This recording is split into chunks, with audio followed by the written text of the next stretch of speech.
da empresa, ela não comportaria isso, ela geralmente contrataria isso de forma informal, né? Sem registro em carteira. Com a nova lei agora, você possibilita a formalização desses trabalhadores, né? Que não tinha proteção previdenciária e os direitos trabalhistas garantidos, né? Essa é uma questão. Qual é o direito desse trabalhador? Todos os direitos previstos na CLT. Então, a partir de agora, com o trabalho intermitente sendo registrado, ele tem garantido todos os direitos, inclusive férias, terceiro, né? Descanso semanal remunerado. Mas aí deixa eu entender o seguinte, ele faz um contrato com a empresa, já pegando esse exemplo da empresa de evento, mas ele faz um contrato para a empresa, um contrato de 1 ano com a empresa, e aí ele pode ser utilizado a qualquer horário ou a qualquer momento em que for necessário, em que houver o evento? Ou ele faz contratos específicos para cada evento? Não, ele faz um contrato tradicional, que a gente chama de contrato a prazo indeterminado. E aí, a característica do contrato é o seguinte: na medida que a empresa vai precisando desse trabalhador, ela faz uma convocação. E aí a lei prevê, olha, ela tem que fazer a convocação desse trabalhador com 3 dias de antecedência, dizendo qual é a jornada de trabalho que ele vai cumprir. E esse trabalhador também tem um período de 1 dia, né, para poder responder se aceita ou não aquele convite. Então, tudo gira nesse binário aí. A empresa contratante comunica o trabalhador com 3 dias, né? Ele tem 1 dia para responder se aceita ou não aquela convocação. E aí ele pode fazer uma escala de trabalho com várias empresas. Ele pode ter contrato com mais de uma empresa, né? De eventos, por exemplo, né? Tá. Cássia Godoy, que está conosco aqui, tem pergunta para fazer para o senhor também. Cássia. Edmilson, muitas perguntas chegando justamente sobre trabalho intermitente. Um ouvinte acabou de escrever para cá perguntando o seguinte: então é contrato, não é carteira assinada no caso do trabalho intermitente? Quando a gente fala no trabalho intermitente, estamos falando de um contrato de trabalho registrado na carteira de trabalho. Registrado na carteira. Então ele pode ter a carteira assinada por várias empresas? Pode sim. E aí ele pode se negar a ir a um evento porque tem evento em outra? Pode, né? Essa é uma faculdade do trabalhador, né? Já que um contrato é flexível, né? Pode ser que eu tenha mais de um empregador e eu já tenho me comprometido com outro empregador. Então, nesse caso, eu tenho a faculdade, isso não é insubordinação do ponto de vista da lei, de recusar essa convocação, já que eu tenho outro compromisso assumido, né?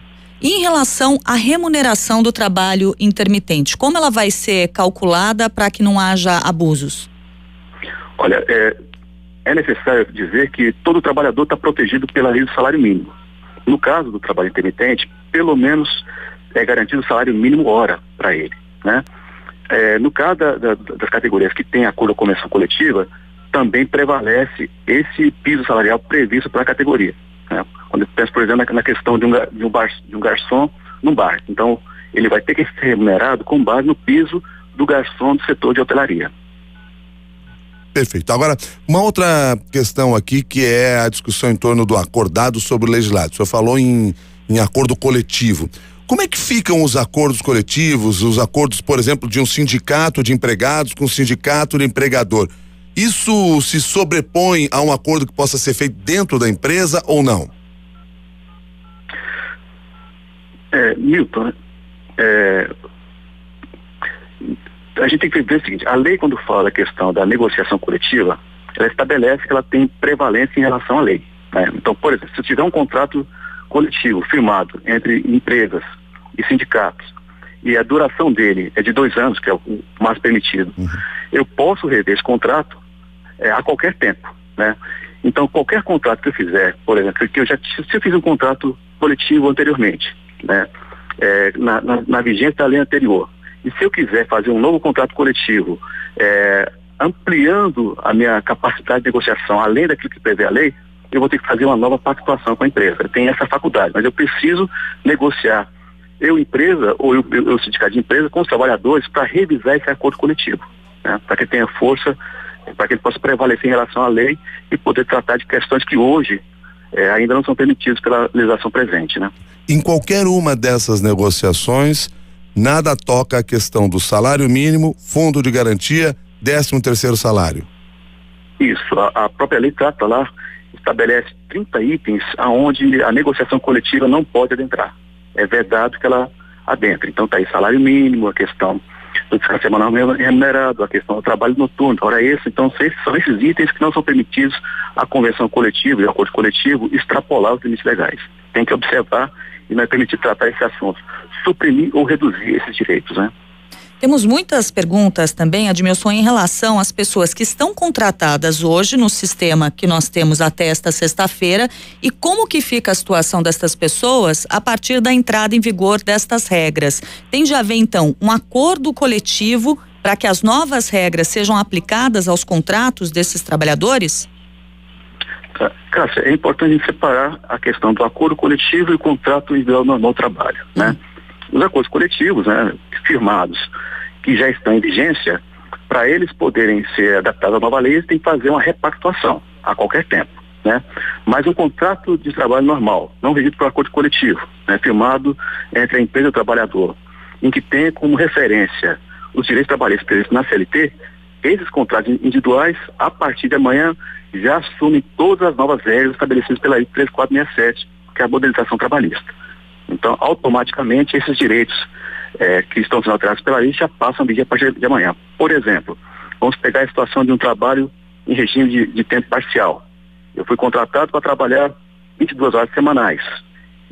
Na legislação presente de hoje, eu não posso fazer hora extra, mas a partir de amanhã, nesse contrato que eu já firmei, eu posso vir fazer hora extra. As minhas férias, que até então eram de apenas 16 dias por ano, a partir de amanhã serão de 30 dias, como de qualquer trabalhador no país. Então não preciso fazer nenhum tipo de aditivo contratual para poder ser contemplado por essas inovações trazidas pela lei. Agora me permita pensar na seguinte situação. Vou pegar de novo a nossa empresa de evento, lá ao qual o senhor se referiu. Essa empresa tem lá seus funcionários contratados, só que sabe que isso pode não ser tão produtivo assim, até porque nem sempre tem evento. Pode demitir o funcionário hoje para recontratá-lo como intermitente amanhã? Milton, essa é uma das matérias que foi discutida com o Senado, que deverá ter algum tipo de modulação em termos disso aí, né? Porque não existe ainda nenhum tipo de restrição a essa questão, tá?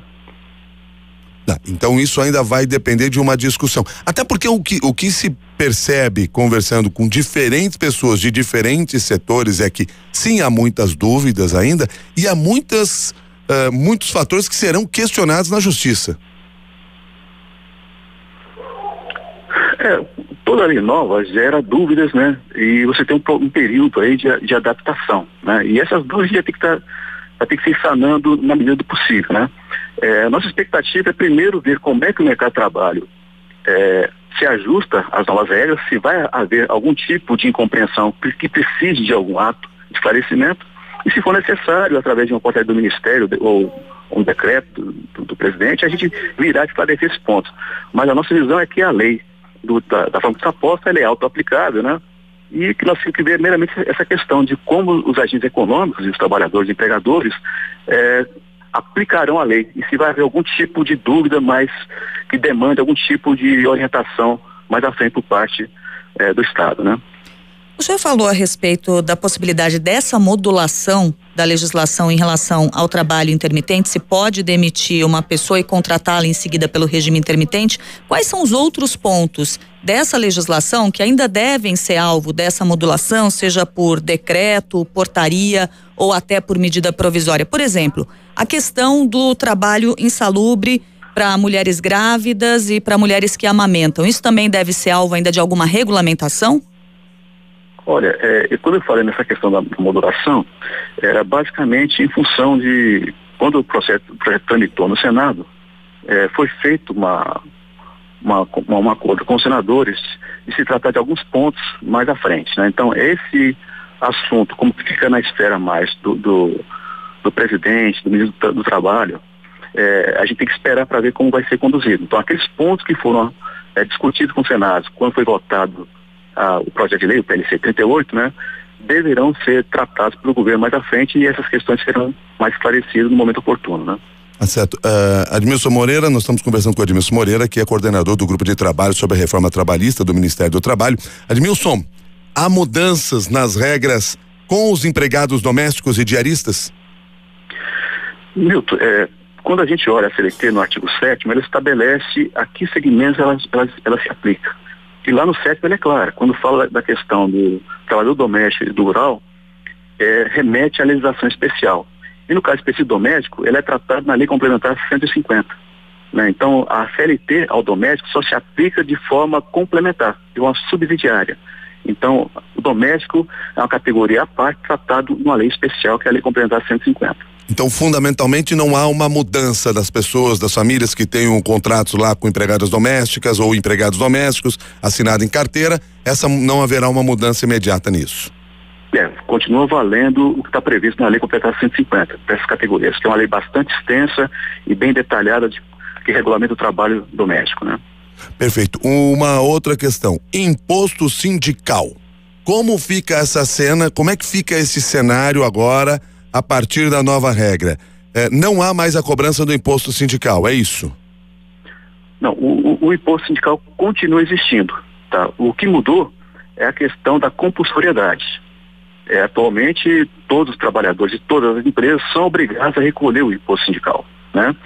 Mas com a nova lei, esse recolhimento ele só poderá acontecer se o trabalhador ou a empresa, né, concordarem com o seu desconto. Então depende dessa concordância do trabalhador para que ele continue sendo descontado. Mas o imposto sindical não acabou. Nós podemos ter dentro da empresa trabalhadores atuando no mesmo setor, com a mesma função, um sendo sindicalizado e outro não? Isso já acontece hoje, Milton, né? É a questão da liberdade de associação do trabalhador. Tanto é que a nossa taxa de sindicalização no país gira em torno de 16% a 20%, né? E é a taxa mais ou menos que o mundo também gira, a OCDE também está nesse nível, em torno de 17%, né? Mas aí a pergunta que eu lhe faço aqui é a seguinte, por que eu estava trazendo esse assunto? Eu posso ter então um trabalhador que é sindicalizado, que tem algumas regras que estão estabelecidas pelo acordo que foi fechado com ele, e outras regras para aquele que não é sindicalizado? No Brasil é um pouco diferente do que acontece na Europa e na OCDE. Lá, quando se fala da contratação coletiva, ela só se aplica aos trabalhadores sindicalizados. No Brasil é diferente, né? O que você pactua no acordo ou convenção coletiva se aplica a toda a categoria, aos sindicalizados e aos não sindicalizados, tá? Cássia Godoy? Nós temos aqui mais uma pergunta, senhora Edmilson, de um ouvinte. Ele pergunta o seguinte: se esses fiscais do trabalho que já avisaram que não pretendem considerar a nova legislação na tomada de decisões, se eles podem sofrer algum tipo de sanção? Cássia, a questão é a seguinte: o auditor fiscal do trabalho, ele tem por missão cumprir a lei, né? Fazer cumprir a lei nos estabelecimentos e no mercado de trabalho, né? Então, não acredito que os auditores fiscais do trabalho não venham a cumprir a nova lei estabelecida, né? Porque é até uma obrigação funcional deles, e se não cumprir, isso é um desvio de função, é uma questão que tem que ser tratada do ponto de vista administrativo e disciplinar, né? É que muitos deles estão afirmando que vão considerar outras legislações, como a própria Constituição e tratados internacionais do trabalho. Olha, eu não acredito que isso venha a acontecer. Particularmente não acredito. Edmilson Moreira, eu quero agradecer a sua gentileza de nos ajudar a entender alguns desses pontos, dos muitos pontos que ainda estarão em discussão, e nós estaremos no Jornal da CBN abertos sempre para buscar aqui dirimir todas essas dúvidas, para que as pessoas entendam exatamente quais são os seus direitos, quais são os seus deveres, a partir da entrada em vigor dessas novas regras. Fale. Se você me permite, por favor. Como a legislação é muito extensa, né, e muito complexa, eu acho que é importante a gente colocar alguns canais de informação para o público, né, para quem quiser se inteirar mais. A partir de amanhã nós estaremos aí com o site do governo federal, o www.brasil.gov.br/trabalhista, trazendo todas essas informações acerca da nova lei trabalhista, e também no próprio site do Ministério do Trabalho, no www.mte.gov.br. Então, os interessados, né, os trabalhadores, a sociedade, os empregadores, poderão procurar a nossa internet, que vai estar todas as informações, né, para a gente poder orientá-los e informá-los sobre a nova lei. Muito obrigado, Edmilson Moreira. Até mais. Obrigado e bom dia.